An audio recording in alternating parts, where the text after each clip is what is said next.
Hello guys, welcome back to this channel. In this today's tutorial, I'm going to show you how you can find daily quest in Grow a Garden new Beanstalk update. Okay, let's get into it guys. In this update, if you go to the gear shop and then talk to the NPC, you won't find daily quest menu. Usually we can find the daily quest menu here, but it's already moved. So here I'm going to show you guys how we can find the daily quest. You can go to your inventory and then you're going to search for garden guide.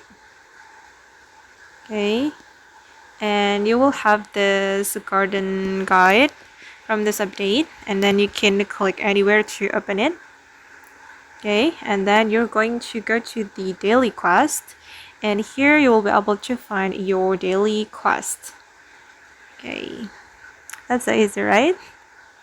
And okay guys, that's all the tutorial on how to find daily quest in Grow a Garden new Beanstalk update. I hope this video will be useful for you. Thank you so much for watching and bye!